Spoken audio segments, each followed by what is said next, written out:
Opposed? There it is. We're live? Yep. All right.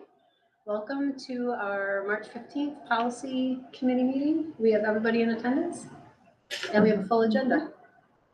So is everyone ready to get started? Okay. Kelly has to leave early, so we're going to start with the policy we wanted her input on, which is policy 2245, ex officio student member of the Board of Education. And just a little background, this is our first student serving in this position.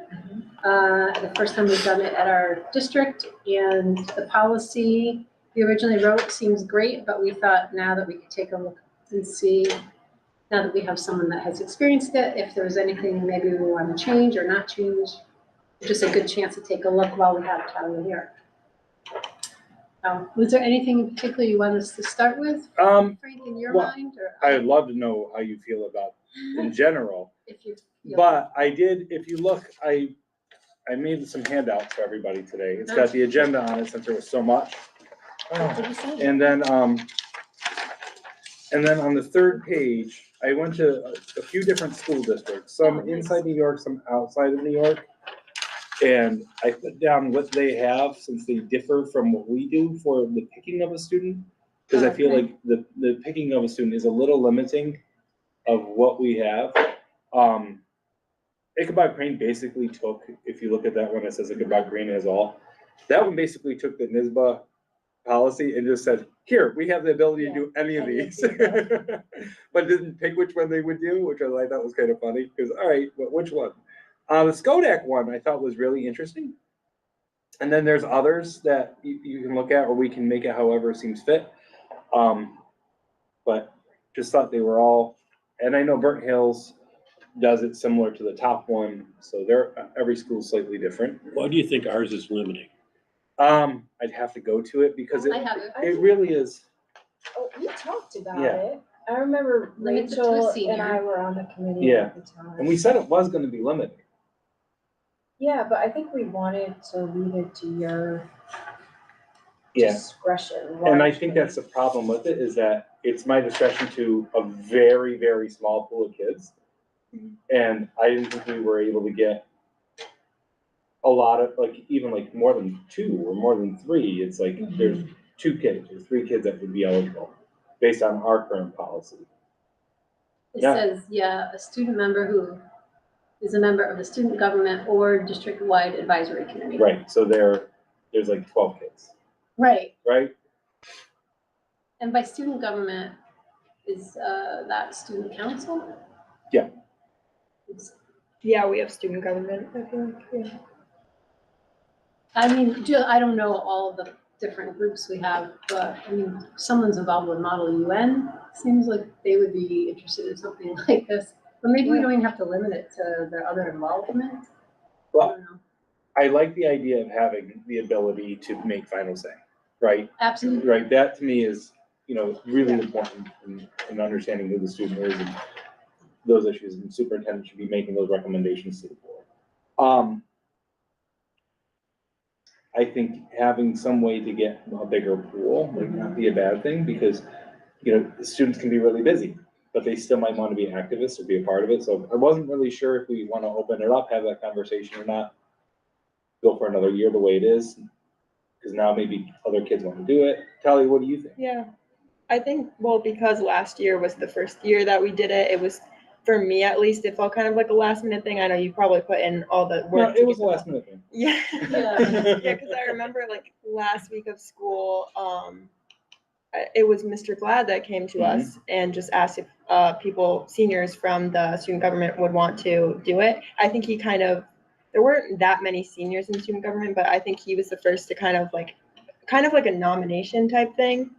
And then we came and spoke to Mr. McCree, and then from there it was just there wasn't an application process. I don't know if we would want to do something like that for this year. You mentioned nomination, and it might have been just an informal sort of Informal, thing. yeah. But maybe that's the answer here that Frank, you might be looking for. If there was some sort of way in which others beside yourself could say, hey, here's somebody whom you might want to consider, that might broaden your pool. Yeah. So I just I found the language here. This is the selection process will take place at the end of the school year preceding the next term. All qualified students interested in being the ex officio student board member should contact the building principal. If selected, the ex officio, blah, blah, blah. So really, that's it. And then it has, So it's kind of a self-nomination yeah, versus must be a somebody, senior, attend high school for at least 2 years prior to selection, and serve. Right, in the beginning, Yeah, it considering sounds a very member. open, but then in that, near the end, it limits who Yeah, qualifies. Yeah.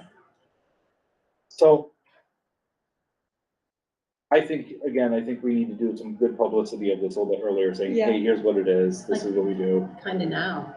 Well, I wanted to wait until Well, after we right, have this but like this time conversation. of year, right? Yeah. But the other question I'm gonna ask is that I saw coming up, and I think it's still fine, district advisory or student government, that's a lot of kids still. But do we wanna open it up to, or do we wanna say student government, district advisory will have preference? Or do we wanna limit it in any way, shape, or form? Or do we wanna keep it only seniors, or do we wanna say junior, senior? Like, Talia, do you feel that being a senior, it was helpful? Do you feel like, that was my question, because I did see one school district had junior seniors. Yeah, I mean, I think maybe junior, senior, it depends. I mean, juniors, they are busy, seniors are busy, but maybe they would get more benefit from doing it junior. But then that would open up to like having 2-year kind Two-year of terms. So I don't know. nothing wrong with that.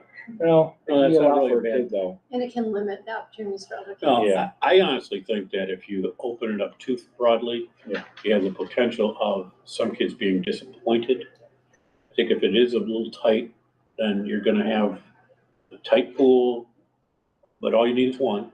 Mhm. But I think if you said to the faculty, if you think, Right. yeah. We do it a little bit different. Last year, there were reasons why it just didn't go out as Right. quick as it should The have. faculty, if you want to nominate anybody that you think meets these criteria that you could support, let us know. We could just keep it as is this year, now that we do it and work out the bugs and try it this year again.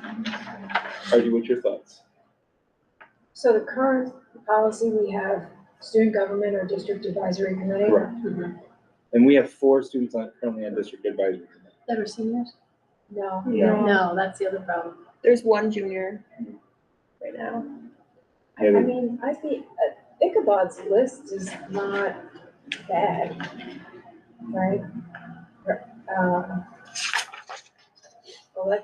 Basically elected by the student body, president of the high school, student selected by the high school student government, so student government could recommend. Selected by the principal could do their own nominating process. Right, I think that my only concern is you have to only pick one. 'Cause Right. What if the students want to elect one, the principal wants to nominate one, and I want to, Well, I think, so Guaranteed it's gonna happen.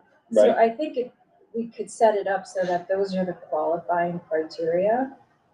And then you recommend your selection to the board.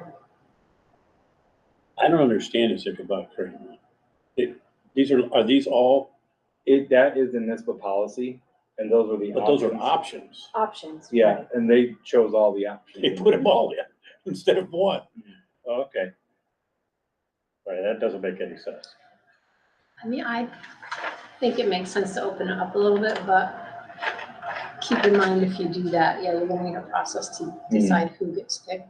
Almost like interviewing for one job, Yeah, it could be which is harder. fine, but you might wanna then have criteria and you're thinking about going by. Well, I do like the rule that they have to be a senior and in high school for 2 years. I think it makes sense for someone to have had significant experience at the school. And connections, Yeah, and then to serve that term during their senior year. I think it makes sense. yeah, I would agree with that. I agree. so I just want to find the language here. Are you doing hours? Yeah, I'm in ours. Page 2. It's selected, I can put it up on the if you want. There. Right below 4, where in italics it says high school representation, Thank you. says the superintendent of schools, subject to the approval of the board, will select an ex officio student member who is a member of the student government or district-wide advisory committee. That's where that language narrows it down.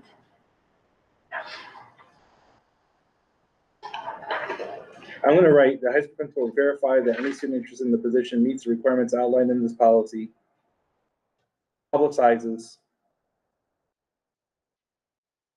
the opening of the position, and we can change that. And oversees a nomination / election process or election process. So that way, if they get multiple kids and go into student government, she can oversee a nomination or selection process. Will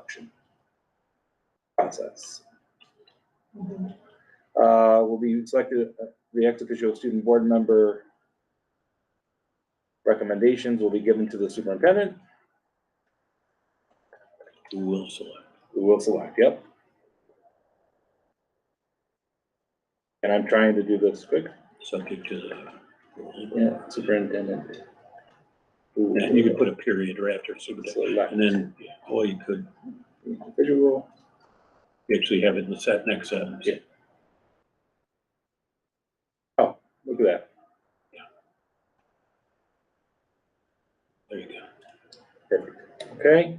And then let's add like a member of the student government, district-wide advisory committee, or how about any community service organization within the school district? Because that's National Honor Society. That's a community service group. Saga is a community service group at times, I think, or no? Key Club? Key Club's a community service group, and they're all Key Club members on student council. No. So that's what I'm wondering, like, Separate. if we look at community service groups such as Key Club and or National Honor Society. How do you feel about that? It opens it up a little bit more, but not too much. I think I mean, we can keep revisiting this Yeah. policy year after year. Exactly. So I think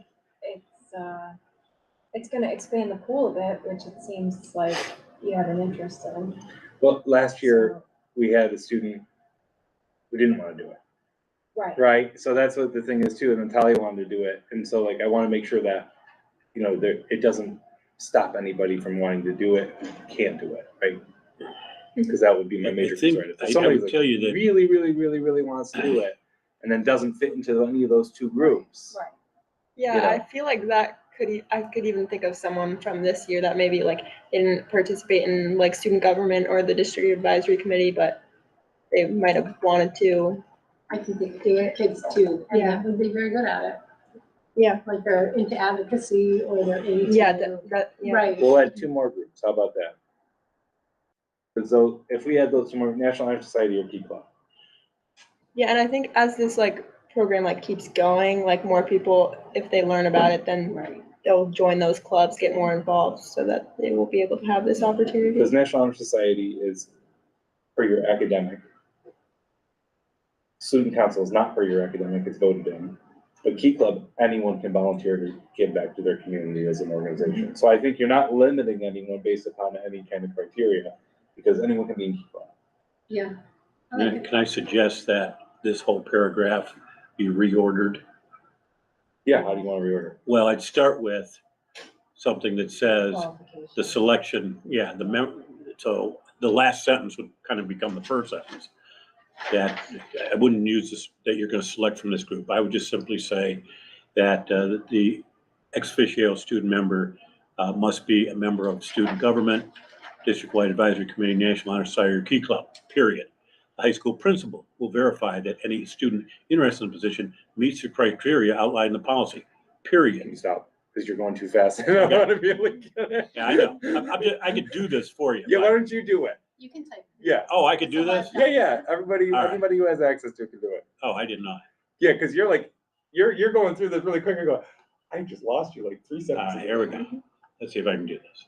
Yeah, I think that will, again, this is like Artie just said, we've only been doing this a year. Each year I think it will change, but it will give a different opportunity this year. Do you think, this isn't really policy, but while he's fixing the policy, the practice, you pretty much will do it before June or during June, right? Again, last year there were extenuating circumstances No, why I I didn't get understand out. that. I was just thinking about like. No, if no, it the made goal any is this, sense. no, the goal is, we talked about it, it should really be in May. We should That's what I already say, so have you somebody could have set May, overlap with so it. they could go and train, meet That's with what I Talia, was- because Talia, we hooked you up with the person from Burnt Hills to Yeah, have a conversation at least one time. If you want. But it would be nice to have some mentoring from this year to next year, so the Mhm. onboarding can actually be done by you to the person. Right. It seems like Yes. it would. And after June, Yeah, you're there's not nothing. gonna wanna have anything to do with it. Yeah. So I was thinking we have this in May, yeah. that way then, I mean, that doesn't have to be in the policy. no, but we appoint the person in May, then by June, that person can attend a meeting, or at least get to Yeah. know Talia a little bit more, do some onboarding with us with the new board members, and then go from there. That makes sense. I mean, the other thing that's nice now too is all the meetings are recorded, so interested students could also get a look into it before deciding if they want to put their name in, Yeah. right, kind of. Good. Or attending a meeting. You gonna label that draft? Yep. See, how did you look at that? And then, actually, what do we need? I think we have another name for that. Oh, right, draft is when you bring it to us. Yeah, I think it's, final. Yeah. That's why I wrote a key. You always have a I key. know. Go Tim. All right. I see if that one works for you. We're gonna That's the sign beauty you of up Google, for, that everybody can second class, Tim. do it at one time.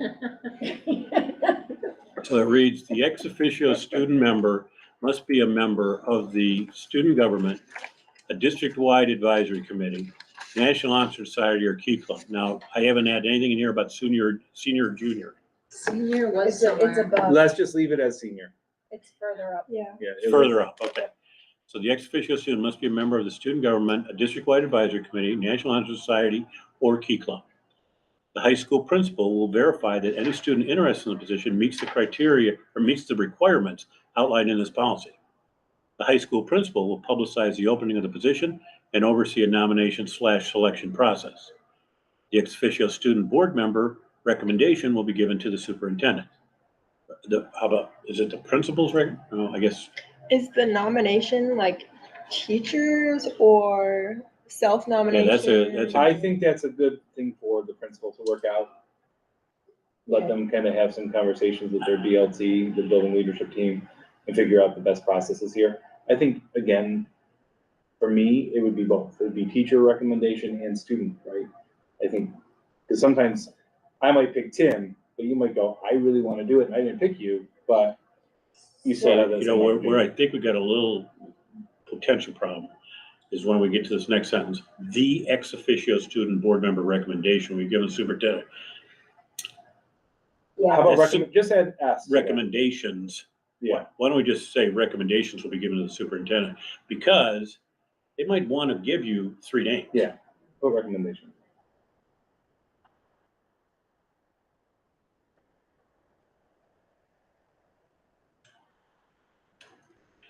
Given the superintendent. Superintendent will select the ex officio student member, subject to approval by the board. Didn't you want recommendations?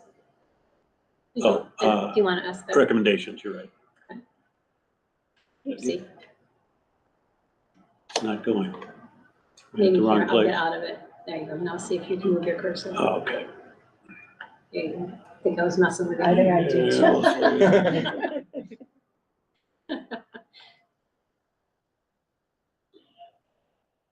I think that gets you a little more leeway. Works for me. I like it. You okay with that, Talia? Yes. Anything else on this, Talia, that you would say? No, I went over it. Looks good. Awesome. I'm gonna call these Talia Michaels Memorial Recommendations, nomination criteria.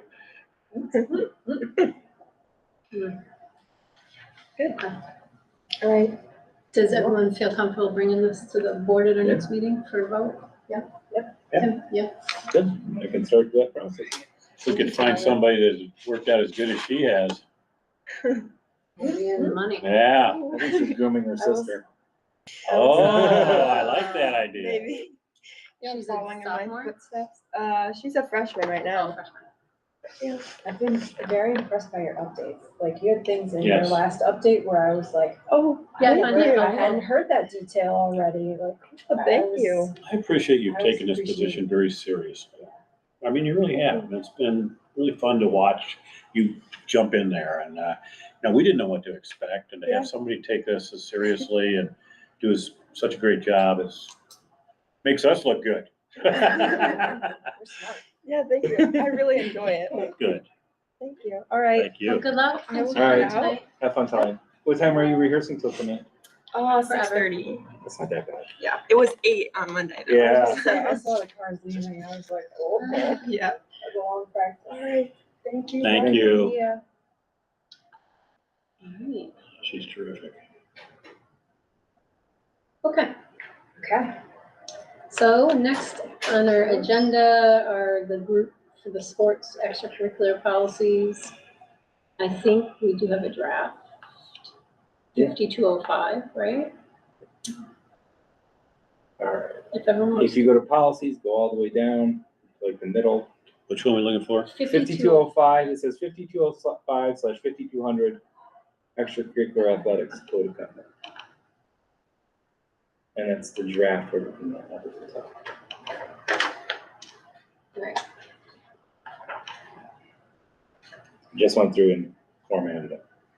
Cleaned it up from the last Okay. meeting. All right, Do you want me to put it up, or since we all have to? Yeah. I think this is easy enough. If you don't mind. I don't mind starting with a few things I noticed, if people are okay with that. This is where we have 5205 code of conduct. Yeah, code of conduct, co-curricular and Yeah. extracurricular. Okay.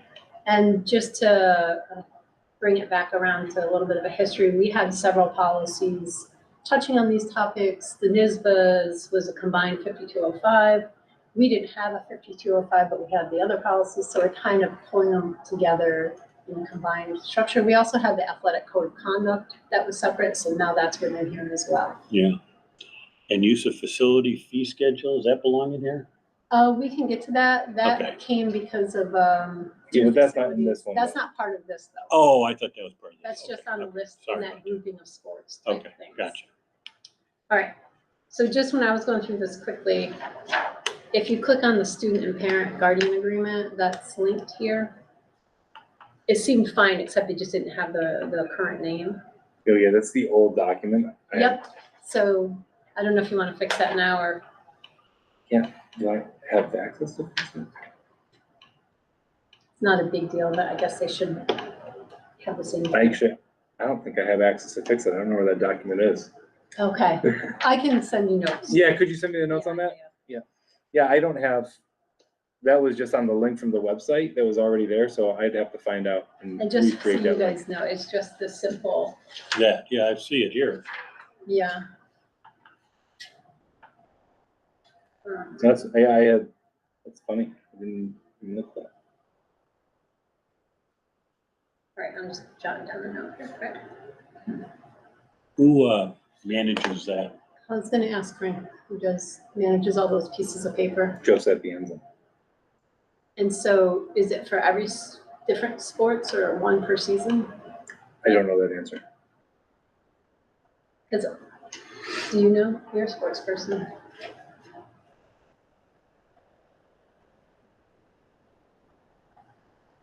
Does your husband sign that? No, he hasn't said anything. Yeah.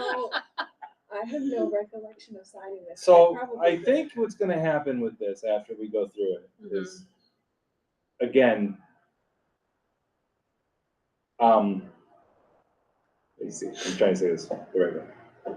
There's gonna have to be training on this document for everyone who's involved in the district, right? So that, because since it's a new document of extracurricular code of conduct and athletics, everyone has to be retrained, our admin, the people who oversee it, and each of the coaches and or advisors, right? Right, So then that expectation is gonna have to be changed. That's why we even have it, there will be training on this.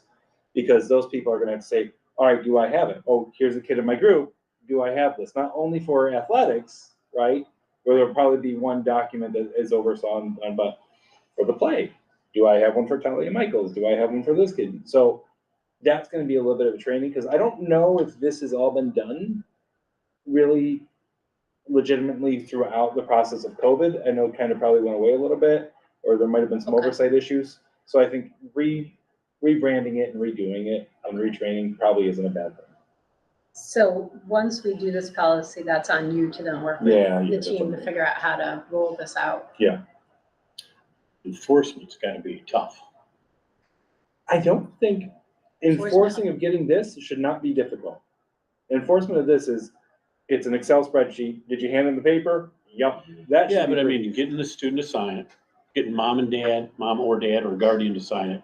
You We know, already so, signed so I many mean, things, you yeah. gotta like It's really register them before each season, Yeah. like this could just become a part Just- of it's just the part of it. registration so it's a That's one-time thing. for sports, Not yes. for Yeah. extracurricular though. Extracurricular, no. Yeah, I've never extracurricular. seen this That's for gonna be, well, extracurricular. they've never done it for extracurricular. Yeah, If They've you're, Sometimes never the been play made you sign, just basically, I agree to be a good play parent.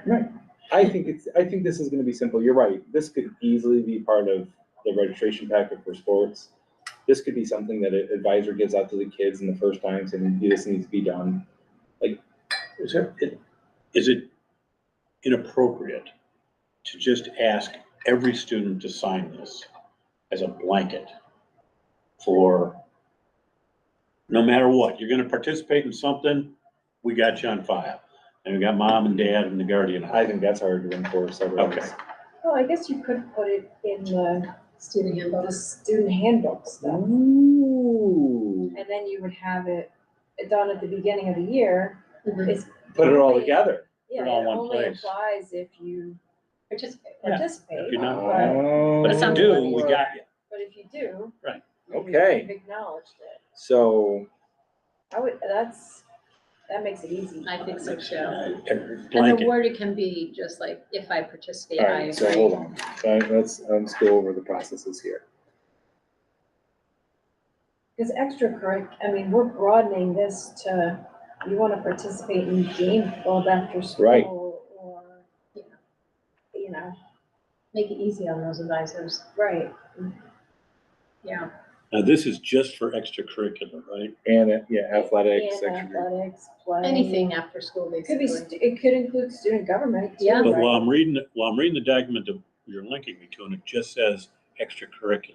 Right, that's what I was saying to Frank, that needs to be changed. Yeah, that needs to Oh, be changed. okay, gotcha now. All right, so I'm gonna have to figure out a way to either embed it into, because how do you look at it now? Like when you look at the code of conduct that the teachers, do they send it home? No, Again, I see, They I have send- 4 kids in this district and I No. haven't even done it. No, they send the form to they sign. send a form to sign. And say And that you looked at On that form it. Okay, is the typed web address to the code of not conduct. even a link? No. Well, Well, you it get it looks in like a paper. link, but you get it on a piece of paper. Okay, we're gonna So have to you fix can't- it. All right, Click that So- piece of paper, here's what we're gonna have which to would do. be handy. So, A QR code would be awesome. Yeah, QR. all right, so paper that goes home, At the beginning of it even might come before. you get a It paper or is comes it? home in the summer. is it It comes in electronic? those Comes in a big manila packet over the folders that summer. have that whole packet of, you sign if you wanna know about pesticides, you sign if you wanna know. Yeah, I'm looking at revamping how we do that as well, so, Yes, okay. the reduced. But this could be Lunch, something where, lunch. this could be just a, Well, there's already a form There's that already a requires you to form. sign it Code of 6 conduct. times. And I think that's the same how form, many times? maybe 6, maybe 8. So add one, right? I Add think this 2, is also the form where. because we're gonna adding add that the they gun- saw the right. gun thing in there, so gun that's fine. storage. Yeah, thank you. It's that Well, same you know, form. that's good things to have, you know? Right. But They this read way, it. it's all on one. Yeah, I think that was a good And idea. all I still think managed it's, by one person. I thought it was gonna be hard because it was separate, but putting it together actually makes a lot of sense. But we should have it so somebody can have a QR code to, If you want people to actually read what you're Yeah, if asking you them to want them to sign. we want people to read it. Yeah, Yeah, you want a QR code for next to each document. Or one web page that includes all of them. all the links, yeah. Like put up a static page with links to each of the things we want them to read. And the Right. QR code gets you there. It's a good idea. There's probably some organization out there that provides this service to school districts. Oh, Provide everything Yeah. in one It wouldn't place. be hard to do. our communication person can easily do it for There's us. someone in the So tech let's take class. out the student and parent and guardian agreement then. Yeah. Should we have it in there at all or just remove it? If we're going to have it somewhere else. Well, I guess we The need language. to, Reference to. we need to reference Yeah. that, That so they- we need something like, all students and parents must acknowledge annually. Yeah. The policy, something like Do we that. have that anywhere? Yeah. Let's Oh, see, my well, you God. just have that right, let's see that paragraph, recognizing We just have that agreement, nothing else, right? students participating in co-curricular and extracurricular activities are required to comply with any academic or behavioral How about we standards. put there? For school. Students and parents / guardians, right? Yeah. What did you say, Artie? Guardians, Just spell guardian will like I be did. required to sign, or we could say, sign an acknowledgement annually. And acknowledge.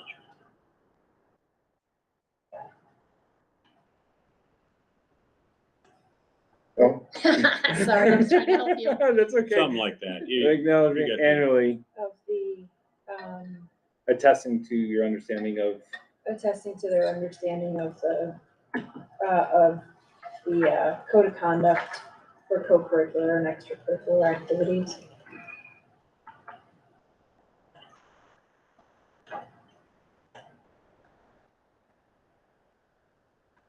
Was it understanding? What's the agreement say?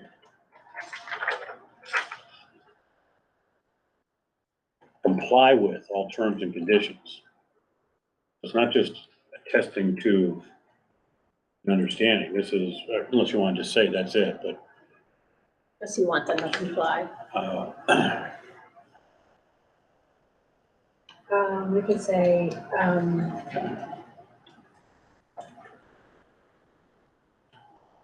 we're required to comply with. it's code of conduct. we Our, could say acknowledge, assign, and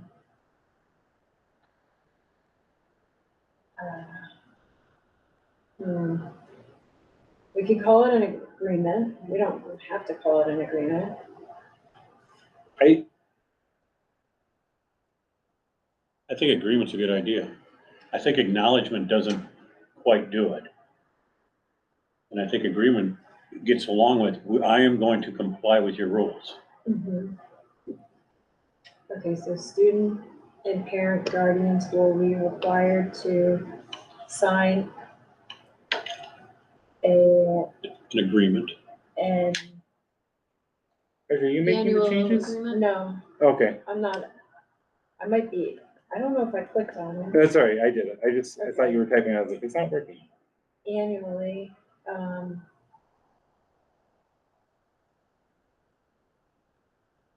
I don't know if you need the word understanding, attesting to their compliance.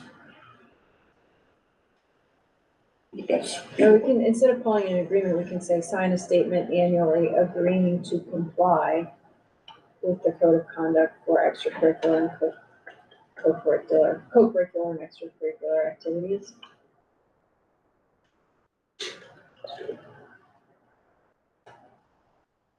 With Good, thank you.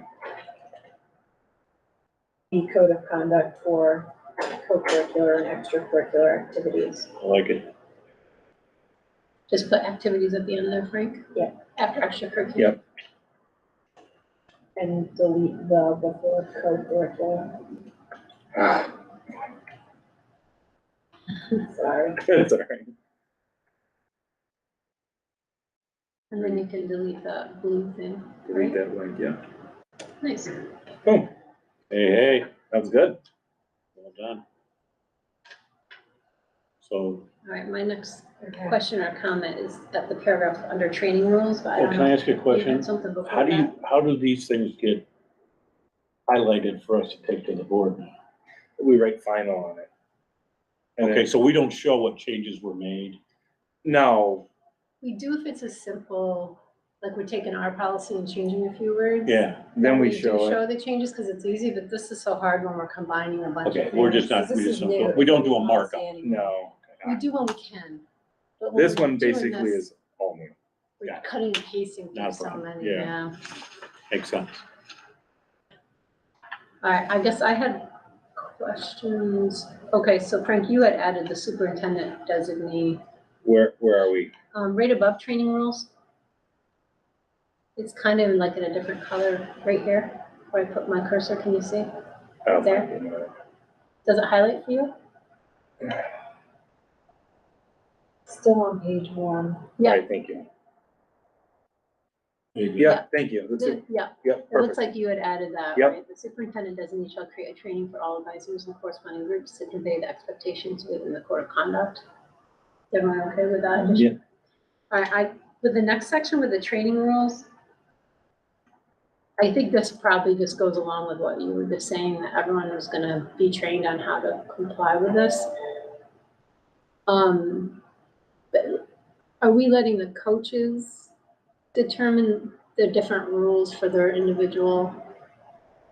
That would be my recommendation, Yeah. because I don't think 'Cause any of us in the room would probably be able No. to say exactly what it's like for each of those clubs or organizations.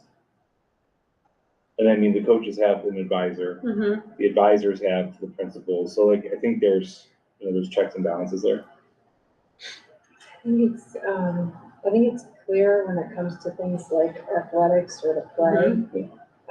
Less clear when it comes to things like key club, game club, right? Like if you miss a bunch of meetings, like, are you getting kicked out? Yeah. Yeah. I doubt it. Right, but they go over general expectations, we want you to Yeah. be involved at least one meeting and one extra, Right. one supported community group. That's why I think it's so hard, that's a good question, but I would rather have some flexibility for them. I think it makes sense. I was just wanting to make sure we are all agreeing. I think it's, something that should be addressed in the training. Mm-hmm. Yes. That it needs to be terms of- consistent. I don't think it needs Within- to be consistent. Within your sport, Mhm. you can't treat one kid one way and another way if they miss soccer practice. Yeah, I think it just needs to be, like, the expectations need to be laid out, right? Like, Yeah, very clear. if you have an unexcused, if you're absent from school, you cannot participate that day, or, Yeah. things like that need to be. Another Spell school out. district, when I was reviewing it, had actual training rules, like, kind of agreed upon through the athletic committee. And I was like, that's really nice, eventually I'd like to see something like that here, so it's like a shared expectation, but baby steps. Yeah, I'm okay with this, as long as your training or your designee who puts together the training identifies expectations and training rules in the initial meeting or Mhm. whatever they're doing the roll this out And then enforce it consistently. consistently. Yeah. Right. Okay. See where I had mine? I didn't really have any notes or questions until we get down to the appendix, so I don't know if you guys had any. I'll let Tim go first. Otherwise, No, I don't. that I have no whole can question. of worms is gonna open up. All right, bring it. Are there penalties? Even before you get, Okay. so we have probation as a mandatory condition of a self-referral, but we don't mention probation anywhere else. Which to me just seems kind of harsh, right? Like, I'm gonna out myself and then The probation. I'm gonna be subject to probation for a year. Let's put probation on any of them. I don't have probation on any of them. And I don't know what probation means. That's true. Really good question. Yeah, 1 year probation, that's pretty lengthy. Yeah, It's lengthy, and what does it mean? and who's gonna manage it? So I'm on probation, so now if I screw up, what happens to Well, me? so here's my question. So it's like first violation, second violation, third violation. If someone self does it, does that automatically mean they're on first violation? Well, or does that mean they that's go to what- I think it says that. It says any future violation will be handled as a second violation. Mhm. So that leads me to think you're on, So do you really need a 1-year probationary period then? It certainly shouldn't be harsher than any of the other ones. I understand. Well, this- it's misplaced where it is. It's only under self-referral. But do you need it? If you already have levels, I think, well, if I'm reading this the way I think it was intended. when then it again, was this written, is exactly what we currently have. Yep. So, And it was, when did we even put this in place? I don't even see the date on this draft. years ago. I get the desire to kind of reward people who out themselves. As I mentioned, I think in our last meeting, the Securities and Exchange Commission and the United States Department of Justice have adopted similar policies. But there's some benefit to outing yourself, like you're not gonna get smacked as hard. Here, if you out yourself, you're immediately on a 1-year probation, and what does that mean? It basically means for anything in the future, you're treated as if you've already had your first. Well- So, We even need Why this not roll the paragraph. dice and wait yeah, to why see? not roll the dice? Mhm. Do we even need this paragraph? I think if we're gonna have this self-referral, then we need to restructure the way it works.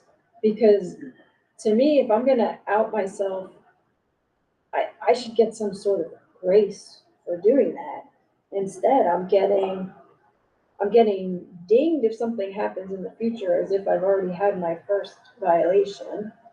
I would, And I'm subject to a probation that I don't even know what that means. I would say to you that I could put a period after the word support, after the first sentence. Get rid of that whole probationary thing. I'd probably put this whole self-referral thing down below these violations and say, here's the rules. First violation, second violation, third violation. Hey, if you self-report, we're gonna see to it that you get the appropriate assistance and support, Period. period. Let me play devil's advocate, just because my many years as an assistant principal, and superintendent. I agree, get rid of the 1-year probation. 100% agree with that. What I disagree with a little bit is having them go to, like, let's say we would say, okay, then there's no penalty, and then we bring them to first violation. I would say, you've outed yourself because you might already know you were gonna get in trouble anyways. There's a good sometimes that happens. They may already be at third violation. Right, without like- themselves, yeah. Right, or a kid goes, you know what, I was at a party this weekend, I know this stuff happened, or, I got caught by my parents, I went out myself. Like, that might happen, right? Let's just say it did. And, okay, great. But then if it happens again, they've already got first violation without any discipline, right? They didn't lose any games, they didn't lose anything. Right, but you're self-reporting, Right. and this, I'll get to my next. So then they don't have the 20-day suspension though. What if you're a kid who's already been in violation twice, and now I'm gonna self-report? It's my Oh, no. third violation. I'm not. He hasn't gotten there yet. But let's say I'm at a gathering of students over the weekend, and I didn't know there was gonna be alcohol there, but all of a sudden, kids are sipping out of something, and I go, oh crap. Mhm. I'm playing a sport or in the play, and I'm now at a party that violates the code of conduct. And I self-report that, right? But So they didn't, now- but they didn't do it though. It doesn't they're not matter the way it's required written. to have done it. That's where my next notes Mhm. were. Well, let's keep going then, right? They're not required to have actually drank alcohol No, or drugs or Mhm. whatever. in fact, the way it's written, you could be You violating were the code of there. conduct by being at my Thanksgiving. right? The adults are Yeah, drinking. yeah. I have a party, my friends are over, my kids are in the house. So let's look at that part then. Well, we don't have to, I don't Well, wanna, No, I think they're interconnected though. I think it's a good point. Well, it's vague, Mhm. right? And Maybe for a if I- reason. Mhm. Right, so let's say I'm there, I realize kids are drinking and I don't leave immediately. Right? If I left immediately, I would hope that under this policy, you're good. Yeah. Right? But let's say I don't leave immediately and then someone comes up and offers me something and I say no. Right? Now I'm toast under this policy, right? And I didn't do anything. what if you never knew? Or you never knew and someone said, well, who else was at the cops come? Who else was at the Right, party? Archie was there. Archie was there. Right? And then when you're getting interviewed, you go, I had no idea. Right. And then there's no proof there, right? So then, Well, there might Except be, someone's there's lots of got their videos. Instagram Mhm. picture of you where they posted you that's know, the word for it. whole topic for another day. But I think the consequences of this, if we were to enforce it to the letter, which I think we probably haven't been, can be really harsh. So are we keeping the self-referral and then modifying the I don't process know. on the bottom, So take out the I'm just self-referral? I'm raising these No, issues. you've 'cause opened I a good think- can of worms. Well, there's more. Yeah. I mean, there's more. I personally, and this is the former prosecutor who can't believe she's saying these things. I think our penalties are harsh. In this particular one, I agree with you, because I think that if somebody self-refers, I think there should be some discretion amongst those who are getting that report. Say, okay, let's dig into the circumstances. Let's figure out what happened. Let's see if there's some extenuating circumstances. Let's find out, why are you telling us this? And there should be some discretion as to how this gets treated, instead of saying, boom, probation. I agree. And even when you get into the first, second, third violation, I think the penalties are really harsh. And I get what you're trying to manage Yeah. here. And like I said, I can't believe the, person who's put people in jail for the rest of their natural lives would say this, but I think they're harsh for kids who may find themselves in a tough situation. I guess my point is there needs to be more discretion built into this. And I know that causes all kinds of other issues. But I think for a kid who, I gotta put my glasses back on to read them. I wouldn't put a lot of discretion into the violation penalties, but I do think the self-referral one, we could modify to some and provide some more discretion. And that kind of encourages that. Hey, Yep. if you're looking for a little more, you want to be able to play out your case in front of the judge, you should self-refer. Otherwise, we're coming at you. Right. But I mean, even like second violation, 30 days or the remainder of the current extracurricular activity or season. So you're already signed up for the next season's sport, you go to a party over the weekend, then something happens. So like, I'd rather you're bring in the done. principal and athletic director for this conversation. Well, Because That makes I think Yeah. the thought process of what you see and then the way they perceive this is very different. And the things that you're saying about going to a party and doing it, like, it's very hard for us to manage what happens on the outside, right? And very rarely, honestly, does a lot of that come inside of school. So, a lot of this stuff is happening on school property. right, Right. kids smoking in the bathroom. Correct, Right. right? A lot of those things are there. The other stuff, and then that's what we even said, like, when I said, the principal and athletic director said, do we even want to get rid of the outside the school stuff? Yep. And I said, well, then you're condoning it if you don't have anything in it. So you want to be careful on that. Yeah, There's a lovely, but I think if you want to get into this conversation, giving the people who really do this more here, because I can only give you the perception of what I've done in other places and the little things that I've been involved with here. I can't give you the historical understanding of how it's been used. So I'd rather bring them in I'm, for a I'm policy. totally fine with They that. have to enforce it. They understand it better than we do. Yeah, no, I agreed with you on not taking out the Yeah. off-campus I get what you're saying though. activities, but I think for So you do know somebody that, who gets caught at the wrong place at the wrong time. so you do know that I said that too, right? Like, that's the funny Yes. part. When I met with Joe, I go, Yeah, God, that seems a little harsh. And he explained it to me, I go, that actually makes sense. Like, so And I I get- got it afterwards, but I said exactly the same and thing. I get that we're kind of in the middle of Mm. where other districts are on this. Yeah. But I just think it's really punitive. So And, I think we should bring them and in the for a other- better conversation. and Yeah. the other aspect of it, which I raised in the board meeting, you were there, but you missed the meeting before, was, students who are engaging in these activities, but who aren't participating in any co-curricular, extracurricular, don't have these other penalties. So, But it's a privilege, not a right. I know, Right, and and I that's don't the disagree difference. with that, I don't disagree with But that. you're a former prosecutor, like.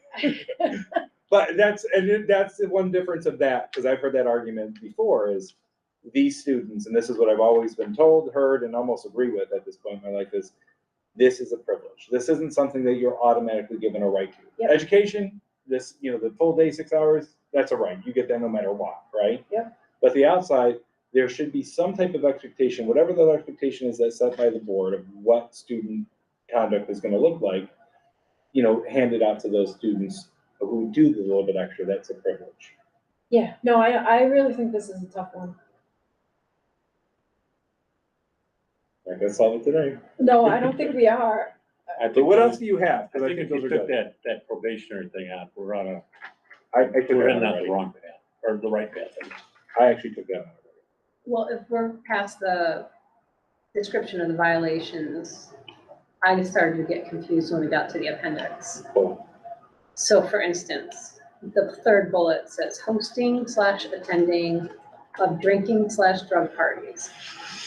Student athletes are prohibited from hosting or attending a party that involves alcohol, drugs, marijuana, or other collected substances.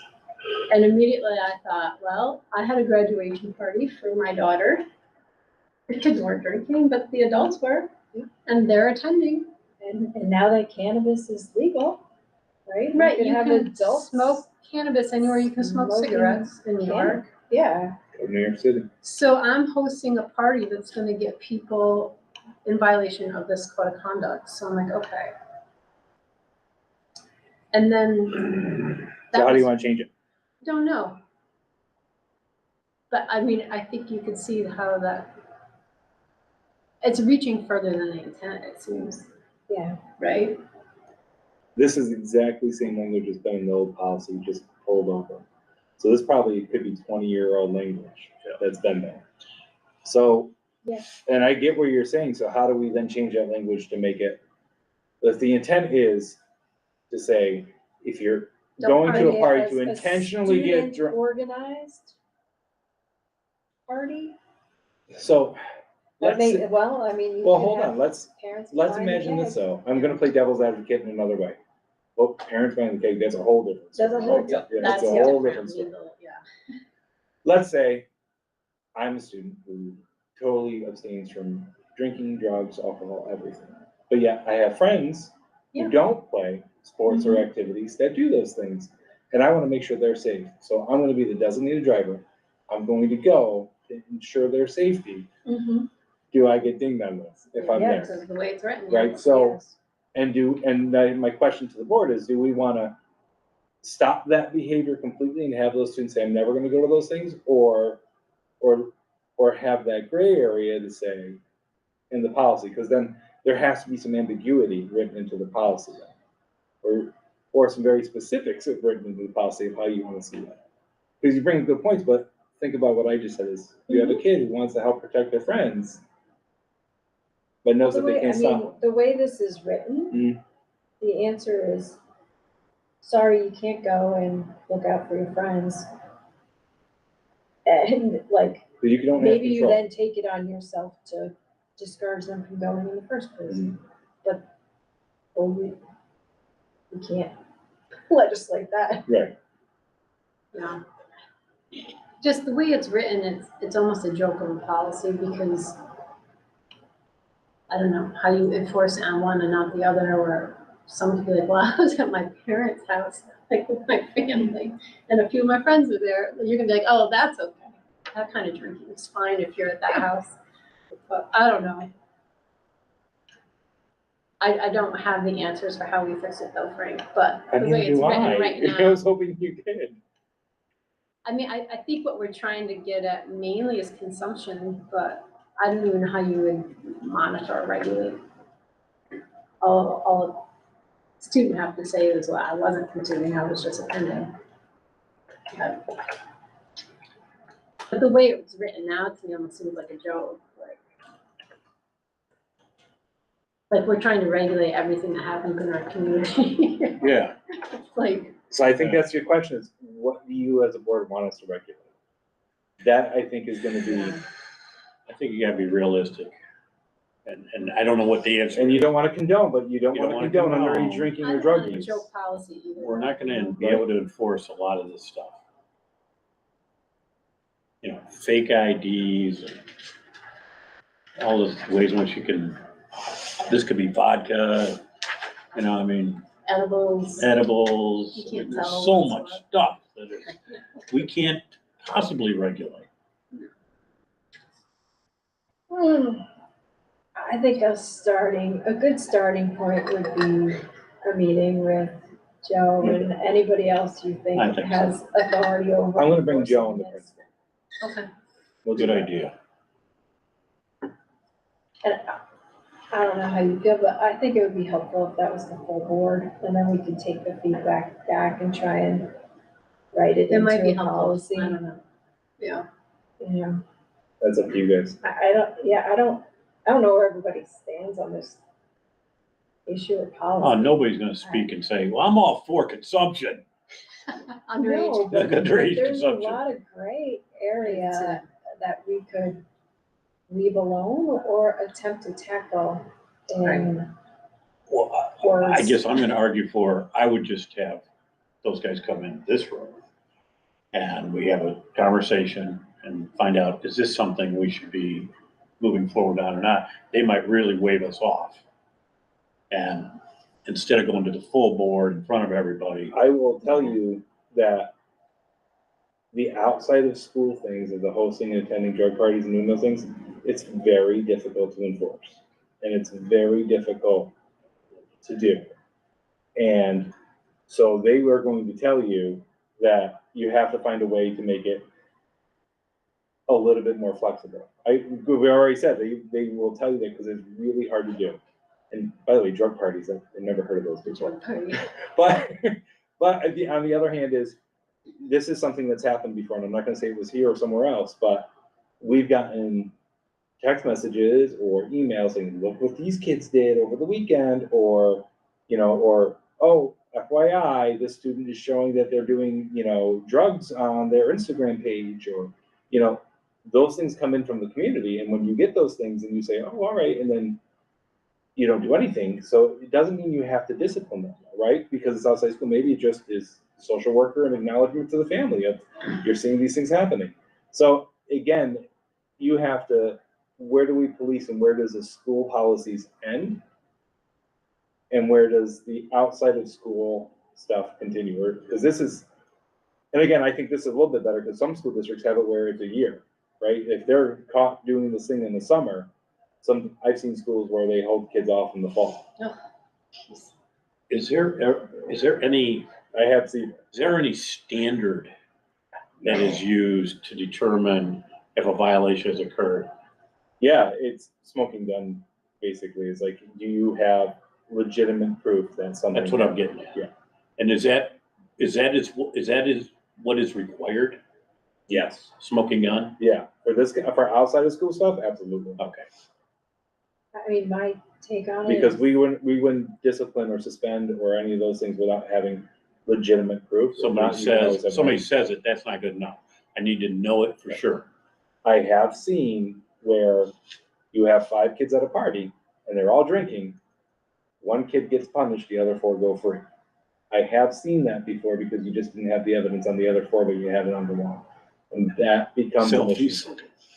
You know, I gotta be honest, like that, it becomes one of the hard things with these kinds of policies. Yeah. It gets really difficult, and it can be a hot button trigger for your community. Yeah, I mean, the flip side is, if you have a kid that you was already kind of on, not doing the right thing, and then you kick them out of the environment, where they've got They're gonna go down hopefully a really quicker. supportive coach and teammates to try and keep them on the right track, like. You're gonna You're gonna hear lose ABs, the exact same thing. They're- Yep. They're gone.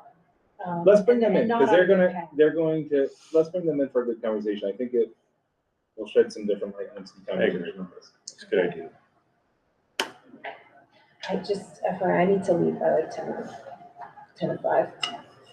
If we're Okay. done by then. Is there a few that I can get to then, that I think would be easier or faster to get to? Yeah. You wanna hold off on 5281 and tackle that when they're also here? Yeah. And then what did you want to talk about on, I'm sorry, go ahead. No, I was just, Oh, what'd you have? No, you mean the fee schedule? Yeah. Okay. All right, just quickly, and we don't necessarily have to solve this, but just at least to start the conversation. So at facilities, we've been having a lot of facility use requests, mainly for the fields, from community groups for soccer and lacrosse. And they're pretty extensive now, like they want it a lot, which is great. We want to provide for our community.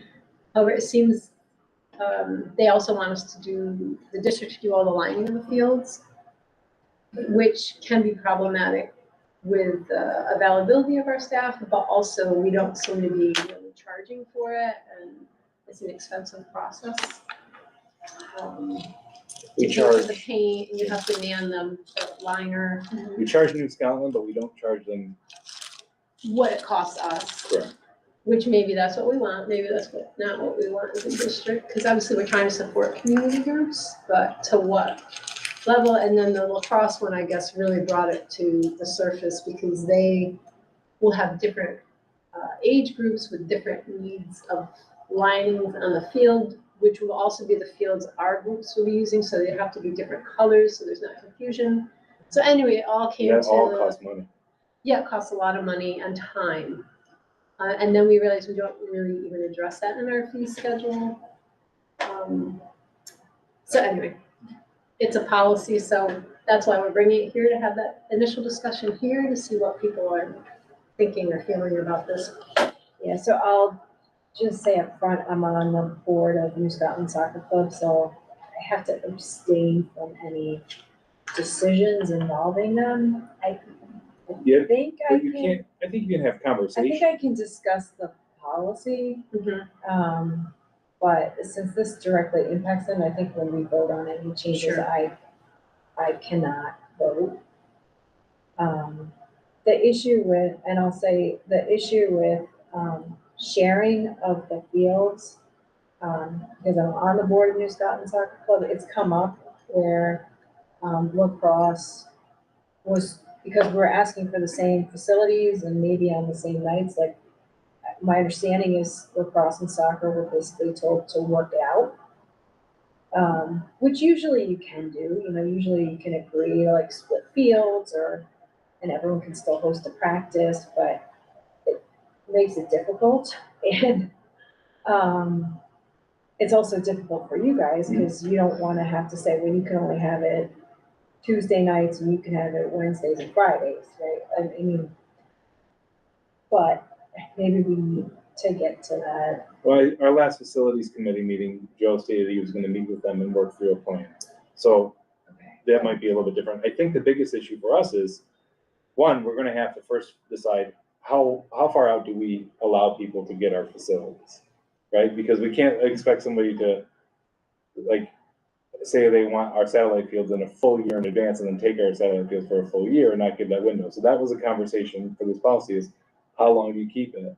And then it's, and then how do we also then decide when is too much for the district to take on? Right. And how much, and the cost for the district, because if you're having soccer club and lacrosse and Kiwanis and all these other things here, then I only have 3 maintenance people, Yeah. right? So we they, have our and own their self-service, responsibility is right. to the kids first, so it's, Yep.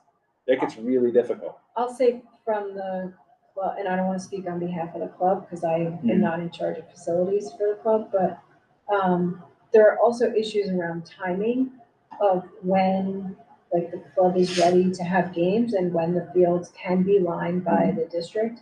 In years past, we've had agreements with the district to allow the clubs to line the fields themselves, which I think for the most part, they'd be willing to do.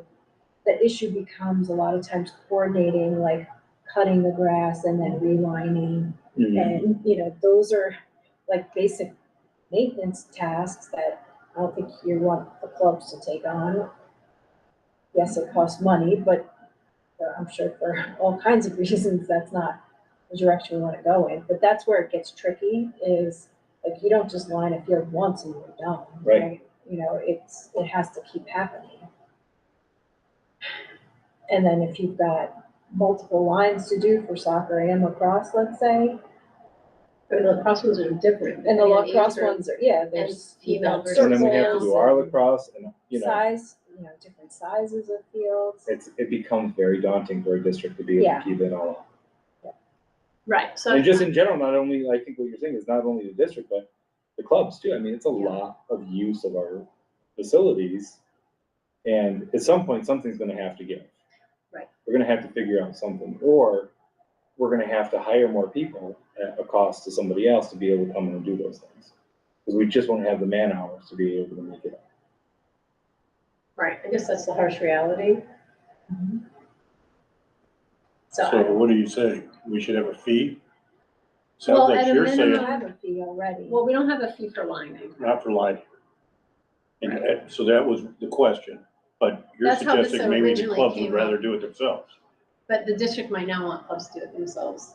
But then there was a There's- cutting of the grass there's the stuff. Timing around Coordination, that and when seasons start, like And club what soccer colors they use. season could start, you know, before maybe like lacrosse games.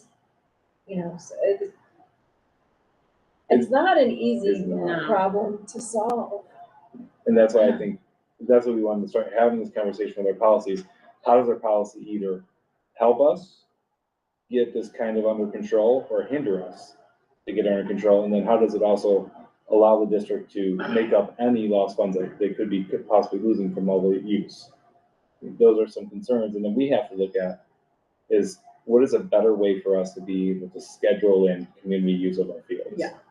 And maybe that goes in our policy. Maybe, you know, because I've seen policies that, you know, you do it in quarterly timeframes, or you have a committee of people that make the decision of when they do it. Or Currently, it's by date, right? Like we'll fill out a form. first to person to say- get it in is the first person to get Yeah. it. Yeah, Which has no, worked. no, but dates But now of we have- use, Mm. right? Like New Scotland Soccer Club is requesting the fields from March 1st through June 30th, right? Something like that. Right. That's how it currently is. It's Right. not like by set weeks. Right, and they go Monday through They through Saturday. basically own it. Yeah, Monday through Sunday. Could be Sunday. Right. Yeah, So then they have the use of that field, but then somebody else might want to use our fields and they can't because somebody else is already using that field, so then they're closed out. And then the question is gonna become, because this came up as How do you facilities. pick which So one? why, Gets are- the field. who gets favoritism, right? And how do you evenly do it? And is a district obligated to be equal across the board over a period of years? Like all those questions were just coming up, so we don't have answers. Like, No. you know, those are just hard questions. It's a dilemma. I don't think It there's is. ever gonna be a real good solution to it. No. unless you assign days, Yeah, it's almost like you're gonna have to split it. it's very difficult to do. So part of me wants to say, I designate someone to say, meet with these groups. And these groups have to decide what they're gonna do. And they have to work out a schedule prior, before any use of facilities or anything comes up. Their conversations then come, and then they create the use of facilities afterwards. Like That only having works some if shared you agreement. know all the parties up front. This is happening because Right, it always worked, because we only had one group that wanted it. right now, And now we have another group that wants it. that's actually growing, right? And let's say now, we get this settled in 2 years, and another group Another group, comes. right. Yeah. Yeah, the policy does not reference No. Voorheesville Lacrosse Club. But Right, they're brand new, they're, well, not brand new, but much bigger. now or growing to the point where But it's becoming. these are all community-based organizations And feeders for our. and have sports. rights. Yeah. So And I help like, support I our like programs. your idea, Frank. I mean, I get everybody in the room at a point in time in the year Hmm. and say, all right, guys, you all want to use these fields. All right, we're gonna work out a schedule. We're gonna agree on that schedule. And that's what's gonna be, that's how we're gonna share the fields. I am not gonna be in that room. No, I understand, but I Yeah. think that's the only No, way I that think so. works. I think that's right. I think you have to have a deadline by which requests have to be submitted. And you're okay with the prioritization based on the type of organization, right? And then you have the level 2 meeting, right? And then the level Right. 3, level 3 is only getting whatever's left. Right, Right? but I do think think there's that's- gonna have to be some shared meeting or understanding.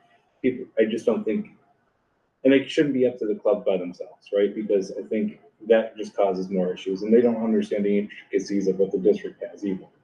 Of like when they have to be over there, I how they think do it, so. the district needs to be a party to those conversations. And then you can iron out some of these issues and expectations So- around. And I would like to Maintenance. add that to the policy. And Because, yeah, so as we're looking at the policy and Process stuff, for scheduling. so there's not gotta, just the fee schedule, you mean that facility use the facility use policy, I think there's gotta be something in there, because let's say we're all gone, right? 5 years down the road, 7 years down the road, 10 years down the road, whatever it is, they're no longer here. What guides the district? What guides that processes or how they change or how they, so I'd rather have something in that policy that states level 1 uses have to go through committee-based. We'll figure it out later. We'll What's figure it out. level 1? It's like the groups that are like, Directly affiliated with the Yeah. school. the ones that Okay. really hit us. the So you most. we could Okay. categorize them. Oh, yeah, we do. This is what we have now, like Oh, class yeah, yeah. 1, Okay, the class 1, okay. I got it. class 2, No. class 3, class 4. It's a good problem to have that people want to use it. Oh, it's great that we have these community organizations doing so Yeah, well. okay, I got you. That makes sense. Yeah. We just Alright. need more fields. Yeah, I know. That's all we really need. We need to buy that land next to the elementary school that's empty. Right? We Just need to put buy the fields. land next to the baseball field that's empty. It's not for sale anymore. It's So, not for sale, but isn't everything for sale for the right price? We can't afford. Not more. worried, Yeah, we can't pay for those things. all right, so I guess we're not gonna worry about the fee Yeah, that's right what we were- now. We're gonna kick We need it to go back back to to our the future use policy. and back to the actual policy. Is that Yeah. okay with you two, Tim? Yeah, All right, how much time we have? like 5 minutes. 5 minutes. So can I talk about one that's pretty, Yeah. actually, one that's really easy, that you guys can look at another time. 5151, homeless students. Mhm. Karen Jones and I went over the NISBA Oops, John's not- one, and then the one that we have. The NISBA one is so much better. Okay, It really, ours was, it had definitions that didn't mean, like, it was very wordy for no reason. Mhm. We went through the NISBA one. I would recommend the NISBA one, 5151. I put a draft in it. I took out the stuff that was in there. Feel free to look at that, but yeah, I finished it today, so, I don't want to throw it on you, but definitely look at it because I would say, I would recommend that one for us to use. And it all deals with McKinney Bent Out and our homeless liaison and all those things. There was a couple things we added and there was a couple conversations in there, but overall, we just took NISBA's policy. It was just much better than our current one, okay. just written better. The field trips and excursions as well. Ours was very small. Yeah. So we did NISBA's, and I have a draft in there ready for you to look at as well. 4710 is a larger conversation. Yeah. So those two, though, definitely, I would want you to look at them in the drafts for next time. And Because, when you say that, you mean for us to do at our next policy meeting? yeah, Okay, because I definitely want us to have a conversation about it and take some time to really look at the impact of it, but. Okay. And 4710 as well. That's a little bit more involved, Frank was saying. Well, we Yeah. can start to discuss it, but I don't think we have a draft ready. No, I'll probably have a draft ready by the time we get there, but it really deals with, there's a lot in the grading system that Well, okay, we so, may want to deal with, and some of it we don't want to deal with. So some of the stuff has already been discussed in previous board meetings, and so that's why you may or may want to deal with that part. That wasn't the part that I was gonna bring up. I was gonna bring up the changing of grades, which is not in our policy, which really should be. There was a school that was audited a few years back, and there's some very specific structures that need to be involved in it. And I've already put some of those structures in place without policy, just because those are, you need them. But we really should have a long conversation about grade, about grade changing, when it's effective to change grades, why you change grades, the issues of it. So I was of the That should impression be- that we were gonna talk about student handbook items today. We were gonna try to, but we're out of time. Oh, So I he have just, to go, I have to go. he's Tim. basically that's why saying I'm saying that we don't really he have could the, take, he's got some stuff out there to take a look at in between meetings, but we'll put them on the next agenda. We're basically introducing them, since we don't have a lot of time to go through them, I didn't. right? Because 4710 could be an hour on its own. Also, Frank and I realized we didn't have a policy on graduation ceremonies, and it's required. Yeah. So we could bring that to the next, That policy's in there, and I would recommend that policy. you recommend this was. So you wanna give us assignments before, oh wait, hang on. I think I'm good.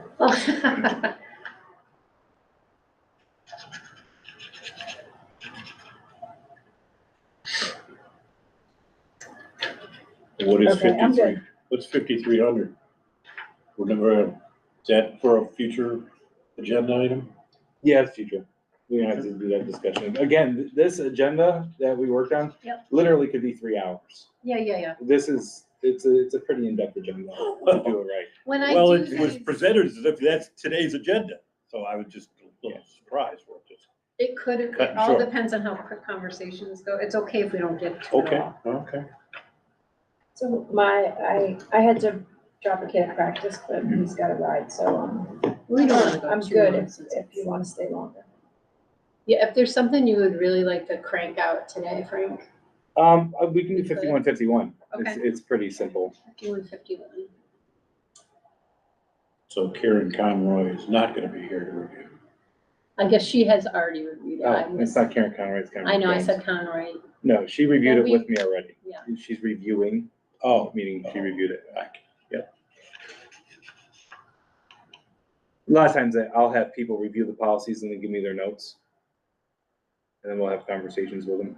So you're starting in 5151 with the NISBA? Yeah. Okay. Actually, it should say draft. I don't see one that says draft, do you? I just have, there's the NISBA and then the, There's ours. All right, I didn't change it, sorry. It's the NISBA one.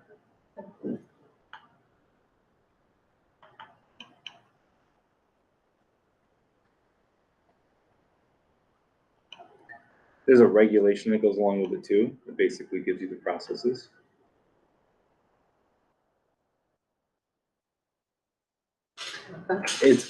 There's really not a ton of changes if you kind of walk through it. It is basically our policy, just worded differently. so, this just jumped out at me, trailer parks? That, like, campgrounds what I we call can them? see, but, like, Where are it's, you? I'm in the second paragraph. Like,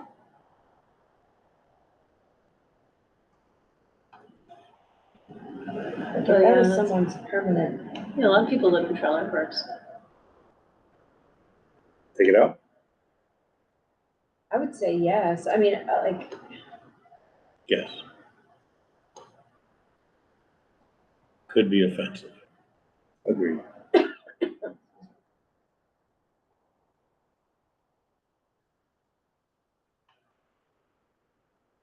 I mean, maybe they were trying to say like an RV park. I don't know. I think it's better to just take it. Just take it out. yeah, I think so. That language might even been taken from the legislation or who knows. Because we have places within Voorheesville that are what would be considered a trailer. I lived in a trailer park up until I was 6, so Nothing wrong with there's it. nothing it's wrong It's a with very that. affordable housing, yeah. Yeah. And they tend to be over-assessed for property tax purposes, so if anyone's listening, you might wanna A look. lot of this goes along with the legislation.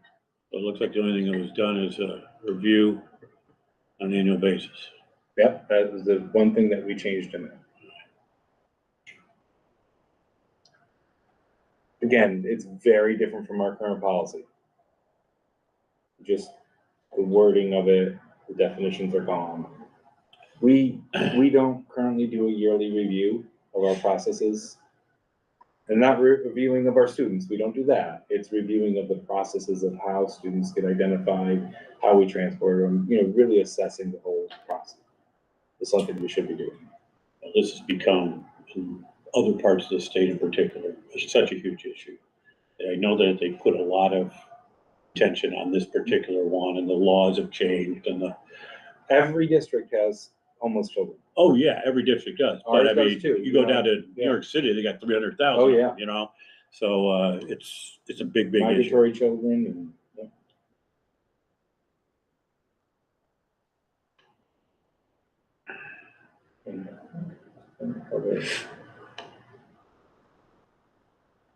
Again, a question of regulation. I'm good the way it's been added to. As amended.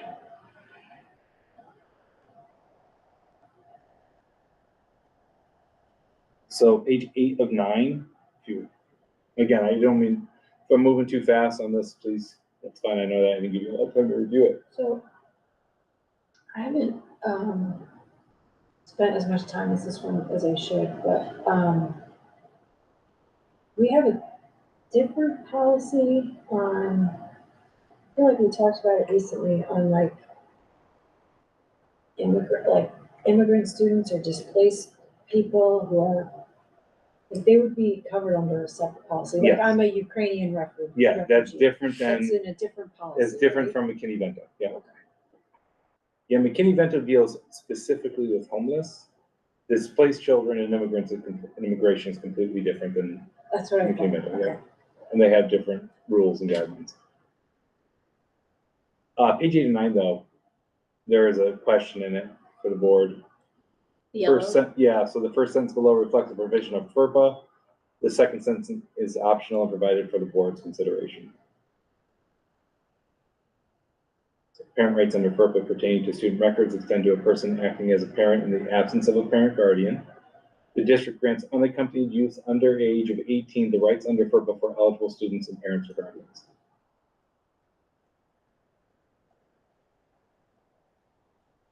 Can you tell me again where that is? Page 8 of 9. Can you explain what that means?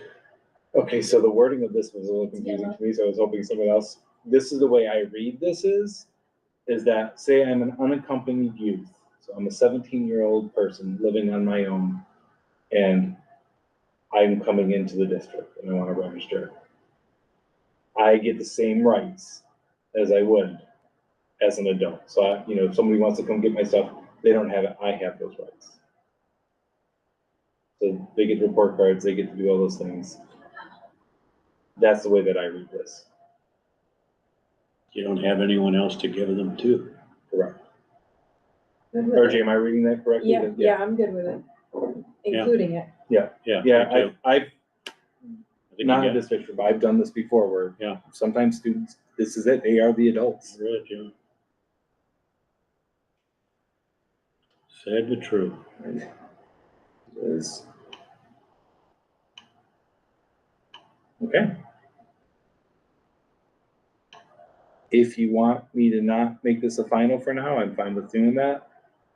I know I kind of just threw it on there, but Can you, there's another highlight on page 4 of 9. yeah, that was the one that we added. Okay. That's conduct a yearly review of district processes and procedures. I'm good with that.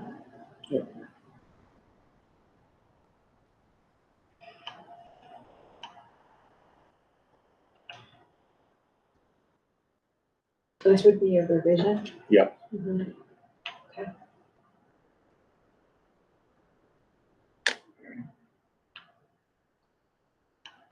Do you guys want to bring this as a final to the full board, or do you want time to process it?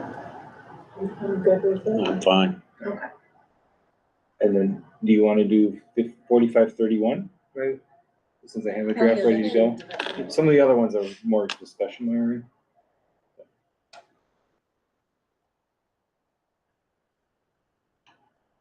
I do have a draft ready for that one. Yeah, there's the sample. Yep.